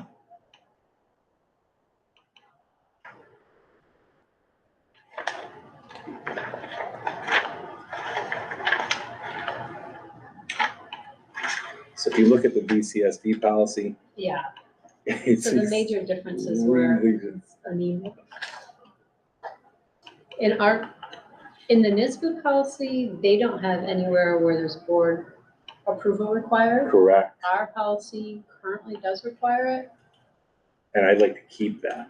You want board approval required? Yes, yep, I don't know if that was put in this draft. it was. Oh, It should have been. Let me make sure. Yep. For the superintendent of schools working with the building principal shall develop regulations. Field trips beyond 25 miles from the school will require Board of Education approval. So well, maybe I was looking at the now wrong. the question, yes, I did put that in there. I think I didn't see the draft. I was reading NISBA versus ours Yeah. and speak. Okay, The question's going to be, I would like to keep it 25 miles. I know it kind of is difficult, but there should also then help with overnight trips. So somebody might want to be able to do an overnight trip 50 miles away. And I don't want to have that full discretion. I think any overnight trip should be approved by the board, have those conversations. There's a lot of liability that goes with overnight trips. Ton of it. I can tell you horror stories of overnight trips that I've Should we seen. say that? Huh? Should we just say that? Overnight trips? We can, but I still would like to keep the 25 miles for school required. That's fine. You could say and overnight trips. yeah, in case someone wants to do a 10-mile overnight. And you want board approval, that will pull it in. I'm just gonna break overnight field trips and then board, The board approval is up higher. Oh, I was just gonna say where it says field trips beyond 25 miles. Oh, I guess below is overnight. sorry. I see what just you're put board doing. Okay, approval is required. Gotcha. Yeah, throw that right in. Overnight, that's where it belongs. Right. Okay. The major other differences I noticed, you guys, when I was comparing Voorheesville versus this draft, ours has nothing on the transportation, it has nothing on the medications. And this new draft policy added those sections that were recommended by NISBA. Is that a fair assessment? Yeah, it makes complete sense to do it too. Agreed. Yeah. Yeah, when I read that, I was like, oh, that's much different than ours. Yeah, But I do like the board approval. I like the fact that that's in there. It's good. yeah, I've read these, this over, I was fine with it. Yep. You fine with it? Okay. I'm good. So this would be, also we could take it to the full board as a revision and a vote. So I guess we could put final. You want? I do think the grading system is a conversation. It may need to take some time. It will take a lot of time. Yeah. That was again, there are things in there that are very standard and organized and structured procedures that we can address without addressing the other stuff. And then there's other things in there that were addressed at one point in time, a few years back, that were some very hot button topics. So, so that's what I'm saying is like, we can only look at the part that I want to look at, or you can open up the whole policy. It truly is, that's what I'm saying. That one's gonna be a longer conversation. What I'm talking about is how final grades are averaged and made. That was something that was discussed probably 5 years ago, 6 years ago. Do you know, Tricia? It was before I was on the board. Before I was here. It was before you were here, Mr. Hunt was here, And the world has changed. so it was when he was still here. It's still pretty hot button topic in there. No, I mean, it's more hot button, I would say, because Yep. are we holding, is there some level of assessment and accountability? For who, students or teachers? Both. I'm not going into the whole teacher thing, but the the grading systems, I think they've changed dramatically. Mhm. Who used to be tied to some levels of formal assessment, empirical data. That doesn't happen much anymore. Like I said, this is a big topic. Yeah. Ah, So told my And we daughters probably not to want- call me, but not my husband. we might want to put this one on for a lighter agenda day. I agree. Yeah. That's a good one. All right, let's look at our agenda and see which ones then that we want to make sure so the sports, we're gonna talk about probably next meeting, because we kind of need to hash this out before the end of the year. Yeah, I'm gonna invite them in for next break. And we're gonna bring in the admin. Yep. Okay, so next, that'll be in April. Do you want to look at 5281 before we invite them in, so we have a conversation, or do you want to just wait until we invite them in? It's up to you. Let's invite them in. 5281 isn't that long though, it's basically I just feel like we're eligibility. feeling around the dark without them in here. Not this one though, I guess unless you want to completely change the policy. I just quickly had more process questions. Yeah, well, let's wait for them then, because they can handle the process. Because, and like how you manage this and Yeah. how the coaches know. Let's wait for them, because Like it I don't seems have like a it process. could Yeah. really, you could be single out someone and not hold the same threshold for everyone. Like who's checking all this? And, Whose responsibility is it? you know, should it be every course or like core academic courses? Like, Let's bring them in. yeah, like if you know what I mean? Yep. Like if I bomb art, because, I want to just ask them a Or simple laundry. question. Is this policy working? right? Like, They were fine with this policy, That's but what I'm thinking it would be. But I think a lot of the conversation that comes up here is a different perspective than where they currently live. And some of these conversations from the wider view, global view of it, actually should be done with admin sometime. So Okay. sometimes like I hear some of the things you guys say, and I don't want to admit it all the time. I go, dang it, why didn't I think of that? Like it's just a different viewpoint. Yeah. So to have them come in, at least hear it, have the conversation for 10 minutes and go from there. It could be nothing, or it could add one little comment to it that could change it completely. So I think it's not a I'm bad all thing. for like trying to work to help students be their best and participate. So I assume that's the intent, Yes, and right? So, and I will tell you from what I've seen here and other places, but definitely here, because I have seen this, it does help kids. And it does get kids who typically may not have been passing or doing well, getting them to an area where they're striving because they want to be a right, participant. right. So it is a policy you want. And it shouldn't be something that's really preventative of a child being able to play just because they're not doing well. It shouldn't be the pound of flesh. oh, I totally agree. I think it should be a positive, like Yeah, a positive. Right. I've This is seen what it you where, need to do to, right, I've seen it where somebody's like, they got a 0, they can't play the game tonight, and it's not how we're gonna help It's kids. not helpful, no. All right, so, and 1,500 word, we can just do separate, that's gonna be, we don't need, well, I don't think we need the admin for that, Yeah, right? that's gonna be a long one too. That's a long, we have a lot. so Jim right now is basically managing all that though, right? Or is our new facilities director gonna take that over? How to charge, how to invoice? The managing the requests as they come in and So we're changing that communicating. completely. So we're actually going to a system called Master Library. We talked about it at our facilities committee. So it actually streamlines all of software those system. things, a software system of who's got it, who doesn't. Our athletic director and director of facilities, it's really the athletic director should be handling the use of facilities for fields. That's how it should, every district does it that way because they know how they have to use their gyms and fields. So when you get those, that Mr. Sapienza will still be running that component of it. All the other aspect of it though, is going to master library, and then that will be dealt out with like structures. Okay. Because we don't have good structures, and this will help us kind of streamline all that. Does that help that question? Yeah. Yeah, master library is Neil came in and spoke with the facilities team about it. It takes all of our work orders, everything together. It can be forward facing for our community. They do it right online. They can, what's booked and what's not booked already. Like if, I want to book the district office, and you go in and, district office isn't available that week.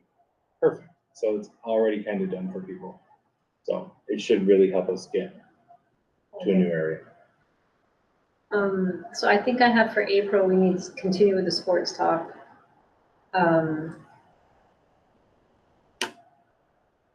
we have a conversation about 51, 52 sometime? Can I just figure out April real quick? Okay. My brain.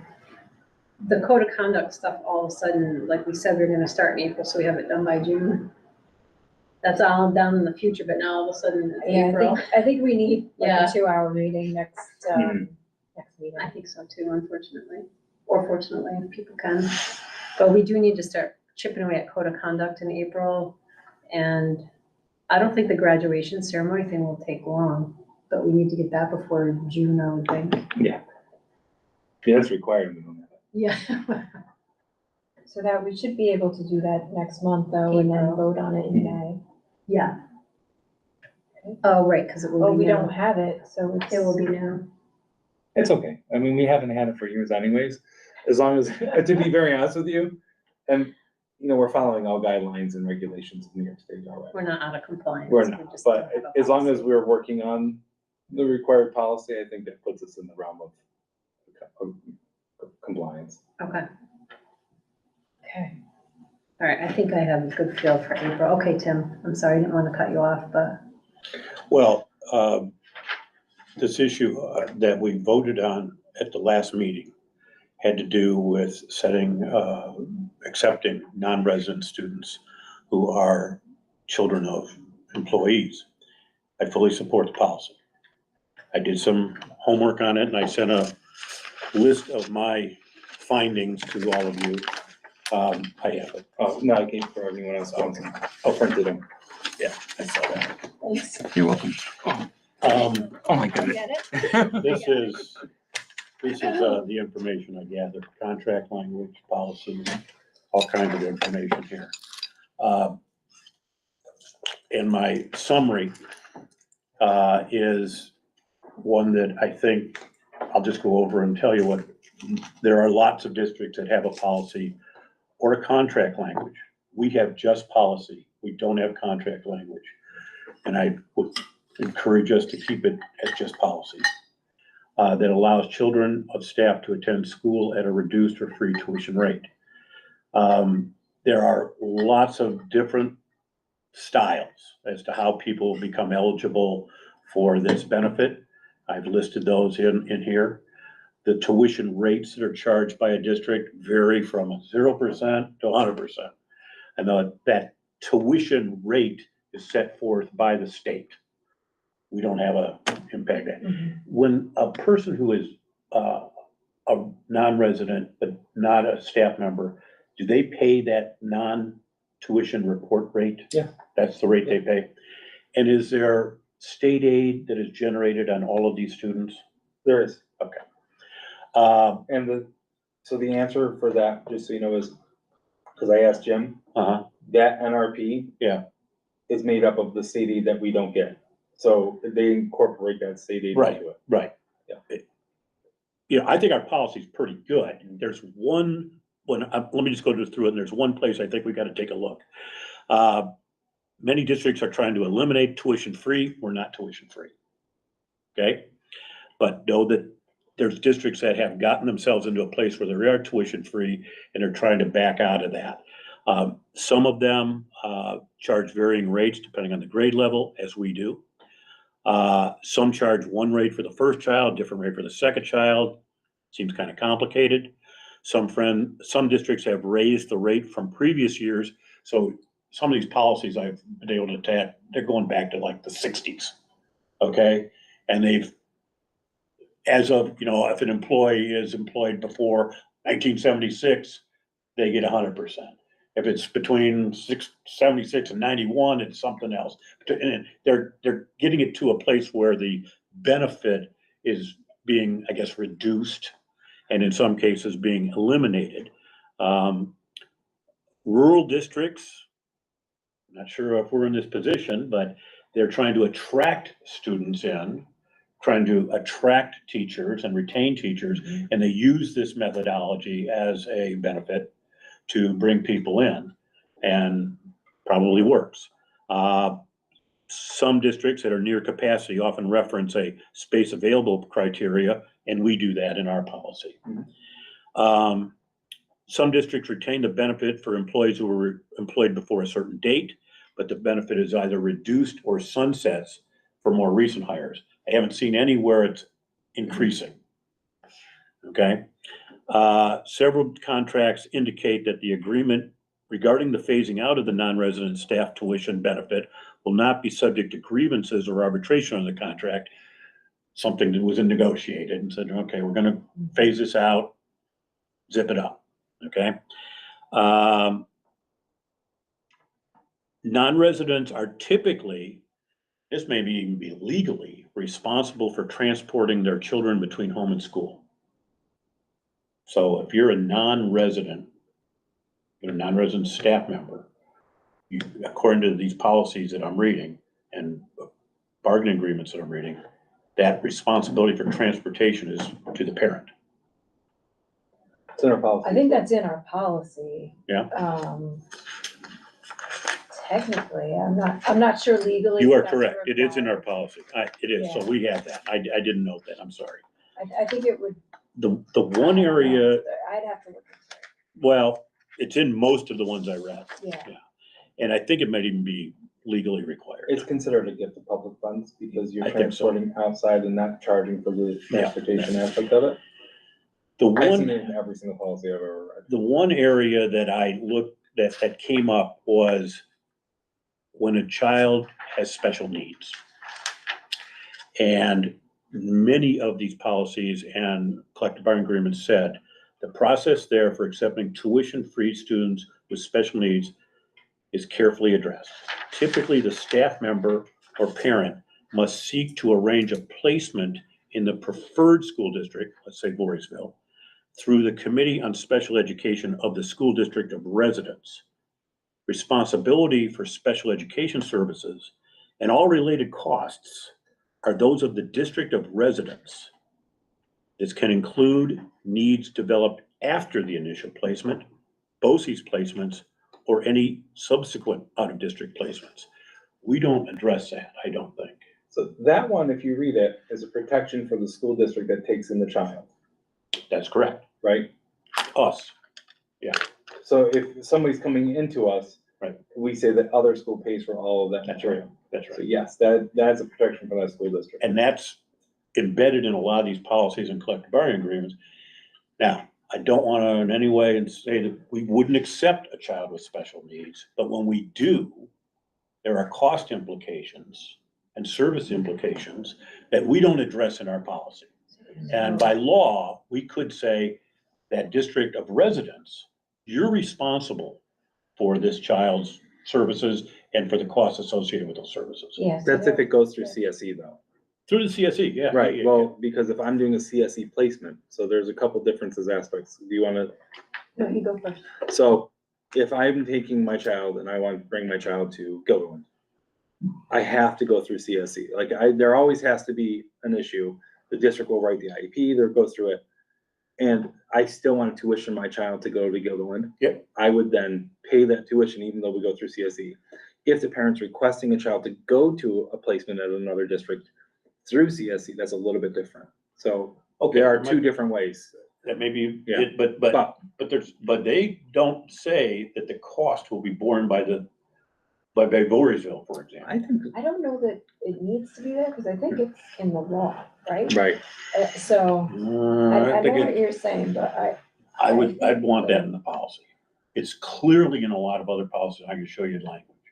And in fact, from one of the attorneys I spoke with, he said, this all works great until a child with special needs came in and it was a whoops, we didn't see that coming. The costs are now being borne by us, the new district, Mhm. where the teacher works. We didn't expect that. It's not in the budget. Right, so Frank, in your experience though, when that situation arises, as long as the parent works through the home district, I gotta answer, I've never had it. So I've never had to deal with it. So that's not one that I've seen.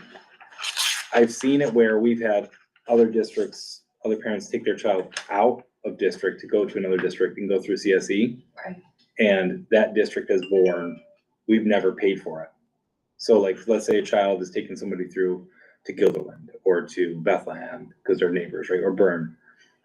The district doesn't pay for them to go to those places. That comes from the parents. And to be very honest with you, if I had to pay for it, like there would be, I think legally I would fight that, right? Because they're choosing to bring their child to another place. Legally, they're supposed to be here. I'm not gonna pay for them to go there. I would have an issue with that. If a family went to Gilderland said that I had to pay for their special education, that would be, again, still cost on our district, because we're not getting aid for that child any longer. And that child now isn't in our district, so we're losing aid and we have to pay special ed. yeah. You know, I would fight that. Well, I leave this conversation with, I think that issue needs to be addressed in our policy at some point. And to what extent, how do we handle requests of non-resident students who have special needs? How do we handle it? Mhm. And be they of a child of a teacher or a staff member or not? Right. Yep. I'm not sure we have that completely covered. Maybe we do. I'm glad to hear it's not in the bargaining agreement. I think it's prefer it that it be a policy issue. It's a good one. It's a good one. It's, Yeah. I'll But have our I attorney do will it. tell you from all my research, we're not unusual. You know, and I Yeah. don't think we have to do much except perhaps take a look at that issue associated with it. Do you mind if I send it to our school attorney and bring him those questions? That's right.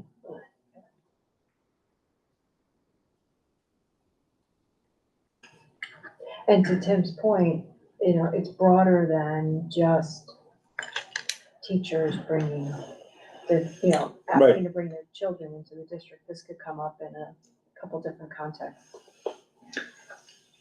It's much easier to deny somebody who doesn't work for the district than it is to have somebody who works for the district. Yep.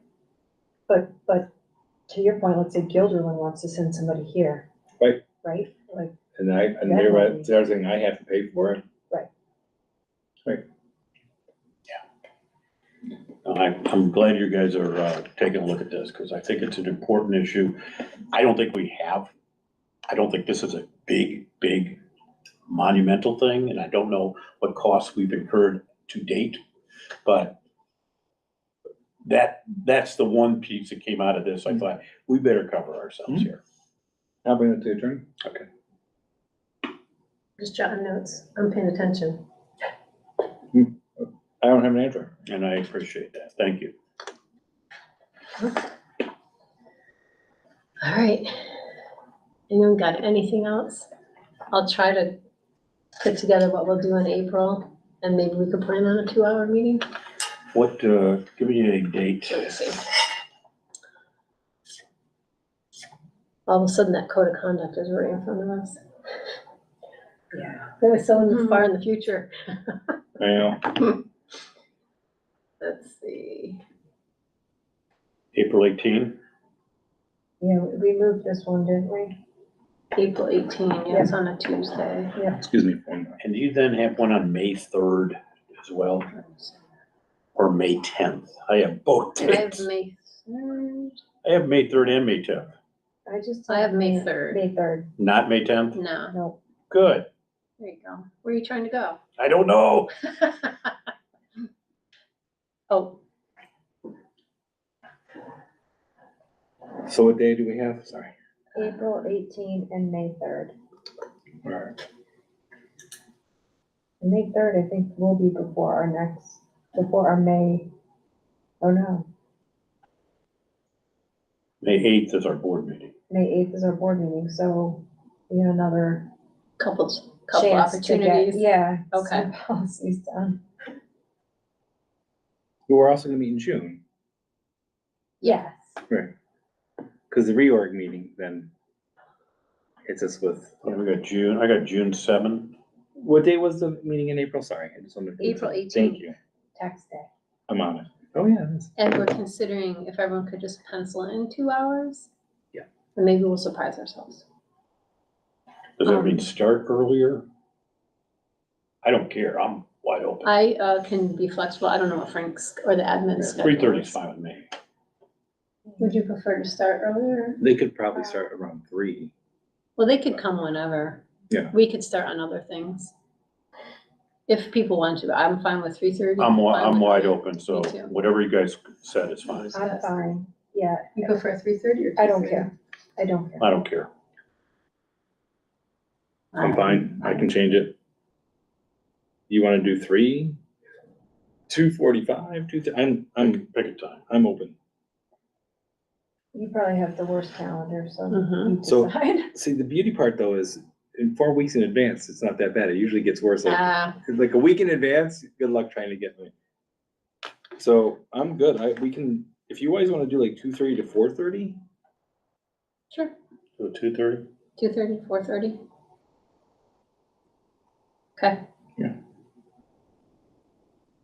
perfect. All right. All right, I guess we can stop recording at least. Thank you, everyone.